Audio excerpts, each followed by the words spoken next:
இன்றைய செய்திகள்.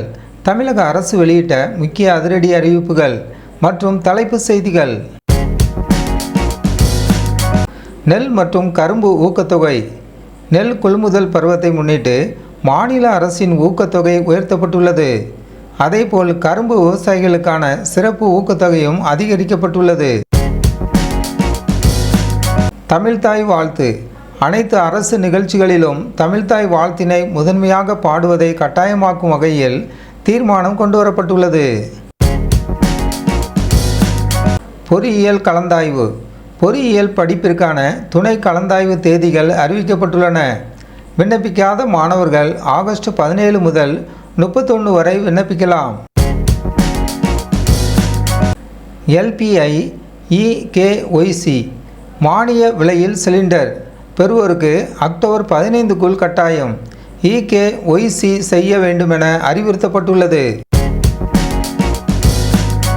போதைப் பொருள் தடுப்பு. போதைப் பொருளை ஒழிக்க 264 கோடி ரூபாய் ஒதுக்கீட்டில் 65 புதிய சிறப்பு அதிரடிப்படை பிரிவுகள் அமைக்கப்படுகின்றன. மருத்துவ கலந்தாய்வு. MBBS PDS படிப்புகளுக்கான தரவரிசை பட்டியல் வெளியிடப்பட்டுள்ளது. வானிலை அறிக்கை. வளிமண்டல சுழற்சி காரணமாக தமிழகம் மற்றும் புதுச்சேரியில் அடுத்த 4 நாட்களுக்கு மிதமான மழை பெய்ய வாய்ப்புள்ளது. ரயில் ரத்து. கன்னியாகுமரி திருப்பூர்கார் விவேக் எக்ஸ்பிரஸ் ரயில் இன்று முழுமையாக ரத்து செய்யப்பட்டுள்ளது. புதிய நியமனம். கோவில்களில் அறங்காவலர்களை தேர்வு செய்யும் குழுவில் தயாரிப்பாளர் அர்ச்சனா கல்பாத்தி இடம்பெற்றுள்ளார். உள்ளூர் விடுமுறை. ஆடி அமாவாசையை முன்னிட்டு கன்னியாகுமரி மாவட்டத்தில் நாளை ஆகஸ்ட் 12 உள்ளூர் விடுமுறை அறிவிக்கப்பட்டுள்ளது. தேரோட்ட விடுமுறை. ஸ்ரீவில்லிபுத்தூர் ஆண்டாள் கோவில் தேரோட்டத்தை முன்னிட்டு ஆகஸ்ட் 14 அன்று உள்ளூர் விடுமுறை அளிக்கப்பட்டுள்ளது. குடற்புழு நீக்கம். ஆகஸ்ட் 17 அன்று மாநிலம் முழுவதும் குடற்புழு தொற்று தடுப்பு மாத்திரை வழங்கும் சிறப்பு முகாம்கள் நடைபெறவுள்ளன. ஆன்லைன் பத்திரப்பதிவு. ஆகஸ்ட் 17 முதல் புதிய வீட்டுமனை விற்பனை பத்திரப்பதிவுகள் ஆன்லைன் முறையில் மட்டுமே மேற்கொள்ளப்படும். சாதனை பட்டியல். அரசு பொறுப்பேற்று 100 நாட்களை நிறைவு செய்துள்ள நிலையில் அனைத்து துறைகளின் சாதனை பட்டியலை தயாரிக்க உத்தரவிடப்பட்டுள்ளது. கோவில்களில் கைபேசி தடை. கோவில்களுக்குள் கைபேசி கொண்டு செல்ல செப்டம்பர் 1 முதல் தடை விதிக்கப்பட்டுள்ளது. விளையாட்டுப் போட்டி. முதலமைச்சர் கோப்பை விளையாட்டுப் போட்டிகளில் பங்கேற்க ஆர்வம் உள்ளவர்கள் ஆன்லைனில் பதிவு செய்யலாம். குடிநீர் பாட்டில் விற்பனை. பயணிகளின் வசதிக்காக அரசு விரைவு பேருந்துகளில் 10 ரூபாய் குடிநீர் பாட்டில் விற்பனை மீண்டும் தொடங்கப்படுகிறது. தமிழ் வெறும் மொழியல்ல, நம் உயிர் மற்றும் உணர்வு. முதல்வர் விஜய் பெருமிதம். தமிழ் மொழி குறித்து சிறப்புடன் குறிப்பிடப்பட்டுள்ள மாண்புமிகு முதலமைச்சர் விஜய் அவர்கள், தமிழ் என்பது வெறும் தகவல் பரிமாறும் மொழி மட்டுமல்ல, அது நமது உயிர் மற்றும் உணர்வாகும். தமிழ் என்று சொல்வதே தனி கத்தும் பெருமையும் கொண்ட ஒரு அலாதியான பவராகும் என பெருமிதத்துடன் தெரிவித்துள்ளார். தனியார் மருத்துவமனைகளின் கட்டண கொள்ளை குறித்த விவகாரம். சமூக செயல்பாட்டாளர் ரமேஷ் கைது. தனியார் மருத்துவமனைகளின் அதீத கட்டண வசூல் மற்றும் கொள்ளை லாபம் குறித்து தொடர்ந்து குரல் கொடுத்து வந்தவரும் மதுரை மீனாட்சி மிஷன் மருத்துவமனையின் முன்னாள் துணைத் தலைவரும் டாக்டர் சேதுராமனின் மூத்த மகனுமான சமூக செயல்பாட்டாளர் ரமேஷ் அவர்களை சைதாப்பேட்டை காவல்துறையினர் அதிரடியாக கைது செய்துள்ளனர். சென்னை சூப்பர் கிங்ஸ் அணியின் புதிய பயிற்சியாளர் யார்? வெளிநாட்டு பிரமுகர் நியமனம் தீவிரம். IPL தொடரின் முன்னணி அணியான CSK அணிக்கு புதிய தலைமை பயிற்சியாளராக தேர்வு செய்யும் பணிகளில் அணி நிர்வாகம் தீவிரமாக இறங்கியுள்ளது. அணியின் உத்திகளை மேம்படுத்தும் வகையில் வெளிநாட்டை சேர்ந்த அனுபவமிக்க ஒருவரே புதிய பயிற்சியாளராக நியமிக்கப்பட அதிக வாய்ப்புள்ளதாக தகவல்கள் வெளியாகியுள்ளன. MLA தொகுதி மேம்பாட்டு திட்டத்திற்கு 828.36 கோடி நிதி ஒதுக்கீடு. தமிழக அரசு அரசாணை.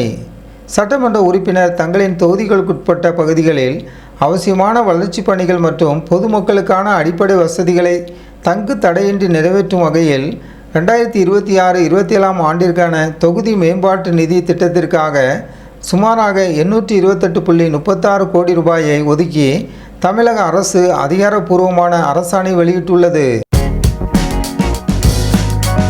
ஆசிய சிங்கங்களின் எண்ணிக்கையில் எழுச்சி.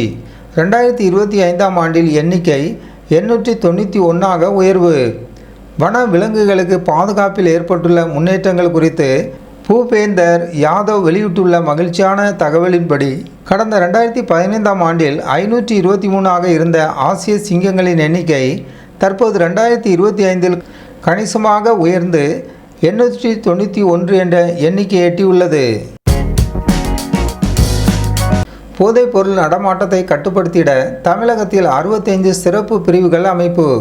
மாநிலத்தில் போதைப்பொருள் புழக்கத்தை ஒழிக்கும் நோக்கில் தமிழகம் முழுவதும் மொத்தம் 65 புதிய போதைப்பொருள் தடுப்பு பிரிவுகளை தமிழக அரசு அமைப்பு செய்துள்ளது.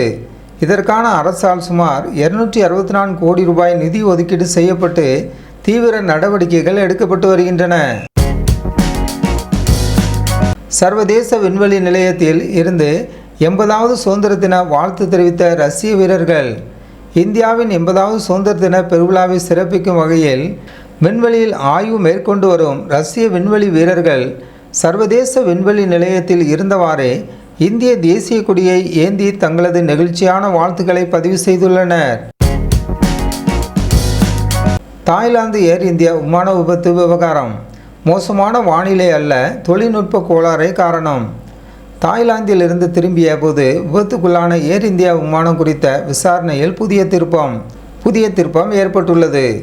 ஆரம்பத்தில் மோசமான வானிலையே விபத்திற்கு காரணம் என கூறப்பட்ட நிலையில் தற்போது விமானத்தில் ஏற்பட்ட திடீர் தொழில்நுட்ப கோளாறு தான் விபத்திற்கு காரணம் என்ற தகவல் வெளியாகி பயணிகளிடையே அதிர்ச்சி ஏற்படுத்தியுள்ளது. UPI பரிவர்த்தனைகளுக்கு எந்த ஒரு வரியும் விதிக்கப்படாது. மத்திய நிதியமைச்சர் நிர்மலா சீதாராமன் விளக்கம். பொதுமக்கள் மத்தியில் பரவலாக பயன்பாட்டில் இருக்கும் UPI எனப்படும் டிஜிட்டல் பண பரிவர்த்தனைகளுக்கு எவ்விதமான வரியும் அல்லது மறைமுக கட்டணங்களும் ஒருபோதும் விதிக்கப்படாது என்று மத்திய நிதியமைச்சர் நிர்மலா சீதாராமன் திட்டவட்டமாக தெரிவித்துள்ளார். தமிழ்நாட்டில் 2026-27 ஆண்டிற்கான MBBS PDS மாணவர் சேர்க்கை தரவரிசை பட்டியல் வெளியீடு. தமிழ்நாட்டில் நடப்பு கல்வியாண்டிற்கான மருத்துவ படிப்பு மாணவர் சேர்க்கைக்கான MBBS மற்றும் PDS படிப்புகளின் அதிகாரப்பூர்வ மாநில தரவரிசை பட்டியலை துறை அமைச்சர் அருண்ராஜ் அவர்கள் வெளியிட்டார். இதனைத் தொடர்ந்து மருத்துவ கலந்தாய்வுக்கான பணிகள் விரைவில் தொடங்கப்பட உள்ளன. வணிக நிறுவனங்களுக்கு சீல் வைப்பதில் கால அவகாசம் கோரி காரைக்காலில் ஆட்சியரிடம் வணிகர்கள் மனு. காரைக்காலில் வணிக உரிமைகளை புதுப்பிக்காத கடைகளுக்கு நகராட்சி அதிகாரிகள் தொடர்ச்சியாக சீல் வைத்து வரும் நடவடிக்கையை கண்டித்தும் தற்காலிகமாக சீல் வைப்பதை நிறுத்தி உரிய கால அவகாசம் வழங்க கோரியும் 100க்கும் மேற்பட்ட வணிகர்கள் மாவட்ட ஆட்சியர் அலுவலகத்தில் திரண்டு கோரிக்கை மனு அளித்தனர். அவர்களின் கோரிக்கையை கேட்டறிந்த ஆட்சியர் இது குறித்து பரிசீலித்து உரிய அவகாசம் வழங்க ஆவணம் செய்வதாக உறுதியளித்துள்ளார். அஜித் குமாரின் டேர் டெவில் படத்தில் இணைவதாக கூறப்படும் மோகன்லால் மற்றும் வெங்கடேஷ். நடிகர் அஜித்குமார் நடிப்பில் உருவாக இருக்கும் டேர் டெவில் திரைப்படத்தில் மலையாள திரையுலகின் முன்னணி நடிகரான மோகன்லால் மற்றும் தெலுங்கு திரையுலகின் நட்சத்திர நடிகர் வெங்கடேஷ் ஆகியோர் மிக முக்கியமான கதாபாத்திரங்களில் நடிக்க உள்ளதாக திரைத்துறையில் தகவல் பரவி வருகிறது. AR ரகுமான் மகன் அமீன் ஓட்டிய போர்சோ கார் விபத்து. கிண்டி காவல்துறையினர் விசாரணை. சென்னை கிண்டி பகுதிக்கு அருகில் இசையமைப்பாளர் AR ரகுமான் அவர்களின் மகன் அமீன் தனது நண்பருடன் விலையுயர்ந்த போர்சோ காரில் சென்று கொண்டிருந்த போது எதிர்பாராத விதமாக மற்றொரு கார் மீது மோதி விபத்துக்குள்ளானது. இச்சம்பவம் குறித்து காவல்துறையினர் தீவிர விசாரணை மேற்கொண்டு வருகின்றனர். முதல்வர் விஜய் ஆட்சி மற்றும் நடிகர் தனுஷின் அரசியல் பிரவேசம். லதா ரஜினிகாந்த் சுவாரஸ்ய பதில். மக்கள் மேடை மக்கள் இயக்கம் சார்பில் நடைபெற்ற விழாவில் கலந்து கொண்ட லதா ரஜினிகாந்த் அவர்களிடம் தற்போதைய முதல்வர் விஜயின் ஆட்சி முறை மற்றும் நடிகர் தனுஷின் அரசியல் வருகை குறித்தான கேள்விகள் எழுப்பப்பட்ட நிலையில் அவர் தனது பாணியில் மிக சுவாரஸ்யமாகவும் கலகலப்பாகவும் பதிலளித்துள்ளார். தமிழ்தாய் வாழ்த்து தீர்மானத்துக்கு அனைத்து கட்சிகளின் ஆதரவு. முதல்வர் விஜய் நெகிழ்ச்சி நன்றி.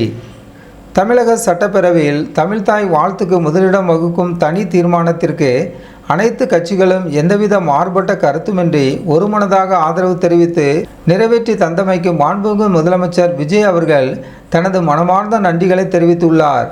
இது தமிழ்தாய்க்கு செலுத்தப்படும் உயரிய மரியாதை எனவும் அவர் குறிப்பிட்டுள்ளார். சபாநாயகர் பாடிய பாடலை கவனித்து ரசித்த முதல்வர் விஜய். வேளாண் பட்ஜெட் விவாதத்தில் சுவாரஸ்யம். தமிழக அரசின் வேளாண் பட்ஜெட் குறித்த விவாதங்கள் சட்டப்பேரவையில் தீவிரமாக நடைபெற்று கொண்டிருந்த வேளையில் மணப்பாறை சட்டமன்ற உறுப்பினரின் பேச்சுக்கு தொடர்படுத்தி சபாநாயகர் JCTV பிரபார் அவர்கள் கவித்துவமாக பாடிய பாடலை அவைத்தலைவர் இருக்கையில் அமர்ந்திருந்த முதல்வர் விஜய் மிகவும் ரசித்து கேட்ட நிகழ்வு அனைவரையும் கவர்ந்தது. சென்னை தேனாம்பேட்டையில் கோலாகலமாக நடைபெற்ற புதுச்சேரி முதல்வர் ரங்கசாமியின் பிறந்தநாள் விழா. புதுச்சேரி முதலமைச்சர் என் ரங்கசாமி அவர்களின் பிறந்தநாள் விழா சென்னை தேனாம்பேட்டையில் உள்ள காமராஜர் அரங்கத்தில் மிக சிறப்பாக கொண்டாடப்பட்டது. இந்நிகழ்வில் புதுச்சேரி அமைச்சர்கள் ராஜவேலு, சிவகொழுந்து மற்றும் சிறப்பு விருந்தினராக முன்னாள் MLA அருள் உள்ளிட்ட ஏராளமான முக்கிய பிரமுகர்கள் கலந்து கொண்டு வாழ்த்து தெரிவித்தனர். புதுச்சேரி காரைக்கால் விவசாயிகளுக்கு தயாரிப்பு. தமிழக விவசாயிகளுக்கு ஹாப்பி நியூஸ். புதுச்சேரி அரசு சார்பில் நெல் சாகுபடியை ஊக்கப்படுத்தும் வகையில் காரைக்கால் மாவட்ட விவசாயிகளுக்கான பயிர் உற்பத்தி ஊக்கத்தொகை உயர்த்தி வழங்கப்பட்டுள்ளது. பொது பிரிவு விவசாயிகளுக்கு ஏக்கருக்கு 6000 ரூபாயும், தாழ்த்தப்பட்ட பிரிவு விவசாயிகளுக்கு 7000 ரூபாய் என மொத்தம் 4.80 கோடி ரூபாய் வழங்கப்பட்டுள்ளன. வழங்கப்பட்டுள்ள அறிவிப்பு விவசாயிகளிடையே மகிழ்ச்சி ஏற்படுத்தியுள்ளது. பள்ளி நேரங்களில் கனரக வாகனங்கள் செல்ல தடை விதிக்க வேண்டும். ஆட்சியரிடம் பொது அமைப்புகள் மனு. புதுச்சேரி நகர மற்றும் புறநகர் பகுதிகளில் மாணவர்களின் பாதுகாப்பை உறுதி செய்யும் வகையில் காலை 8 மணி முதல் 9 மணி வரையிலும், மாலை 4 மணி முதல் 5 மணி வரையிலான பள்ளி நேரங்களில் கனரக வாகனங்கள் இயக்கத்திற்கு தடை விதிக்க கோரி 18க்கும் மேற்பட்ட பொதுநல அமைப்புகள் மாவட்ட ஆட்சியர் குலோத்துங்கனிடம் நேரில் சந்தித்து மனு அளித்துள்ளனர். புதுச்சேரி அரசு நிகழ்ச்சியில் தமிழ்தாய் வாழ்த்து இடம்பெறாதது வேதனை அளிக்கிறது. தாவேக MLA கருத்து. புதுச்சேரியில் மத்திய அமைச்சர் அமித்ஷா கலந்து கொண்ட அரசு நிகழ்ச்சியில் தமிழ்தாய் வாழ்த்து பாடப்படாமல் போனது மிகுந்த வேதனை அளிப்பதாக தமிழக வெற்றிக்கழக MLA சாய் சரவணகுமார் கண்டனம் தெரிவித்துள்ளார். மேலும் புதுச்சேரியிலும் தமிழ்தாய் வாழ்த்தை அரசு விழாக்களில் கட்டாயமாக்க வேண்டும் என்று அவர் வலியுறுத்தியுள்ளார். தமிழ்தாய் வாழ்த்து தீர்மானத்துக்கு அனைத்து கட்சிகளும் ஆதரவு. முதல்வர் விஜய் நன்றி அறிவிப்பு. தமிழக சட்டப்பேரவையில் தமிழ்தாய் வாழ்த்து முதலிடம் வழங்கும் தனி தீர்மானத்திற்கு அனைத்து கட்சிகளும் எந்தவித மாறுபட்ட கருத்துமின்றி ஒருமனதாக ஆதரவு தெரிவித்து நிறைவேற்றி தந்தமைக்கு மாண்புமிகு முதலமைச்சர் விஜய் அவர்கள் தனது மனமார்ந்த நன்றியை தெரிவித்துள்ளார். எம்ஜிஆர் 2.0 பாணியில் நிரந்தர முதல்வராகிறார் விஜய். அரசியல் விமர்சகர் பாண்டே கருத்து. தற்போதைய அரசியல் நிலவரம் குறித்து பேசிய மூத்த ஊடகவியலாளர் பாண்டே, எம்ஜிஆர் 2.0 போல் முதல்வர் விஜய் எதிர்காலத்தில் நிரந்தர முதல்வராகும் சூழல் உருவாகியுள்ளது. லஞ்சமற்ற முறையான ஆட்சி முறை இரு கழகங்களுக்கும் கலக்கத்தை ஏற்படுத்தியுள்ளது என தெரிவித்துள்ளார். லஞ்சத்துக்கு எதிரான அரசின் முழக்கம். சட்டமன்றத்தில் புன்னகைத்த முதல்வர் விஜய். இந்தியாவில் உள்ள எந்த ஒரு மாநில முதலமைச்சரும் செய்யாத துணிச்சலாக ஊழல் மற்றும் லஞ்சத்திற்கு எதிராக கடுமையான நடவடிக்கைகளையும் முழக்கங்களையும் முதல்வர் விஜய் தலைமையிலான அரசு முன்னெடுத்து வருவதாக சட்டமன்ற உறுப்பினர் உரையாற்றிய போது அவையில் இருந்த முதல்வர் புன்னகைப்புடன் அதனை வரவேற்பது அனைவரின் கவனத்தையும் ஈர்த்துள்ளது. மக்கள் புதிய மாற்றத்தை விரும்புபவர்கள். ஆட்சி மாற்றம் குறித்து நடிகர் ரஞ்சித் கருத்து. அரசியல் மாற்றங்கள் மற்றும் பொதுமக்களின் தங்களின் தேவைகளுக்காக தேர்ந்தெடுக்கும் மாற்றுக்களங்கள் குறித்து பேசிய நடிகர் ரஞ்சித், மக்கள் தங்களுக்கு தேவையில்லாத அமைப்பை அகற்றும்போது புதிய பொருளை தேர்ந்தெடுப்பார்கள். அந்த பொருள் நல்லதா இல்லையா என்பது காலப்போக்கில் மக்களின் அனுபவத்தில்தான் தெரிய வரும் என தெரிவித்துள்ளார். 2029 ஒரே நாடு ஒரே தேர்தல் சாத்தியமா? பாண்டேவின் அரசியல் கணிப்பு.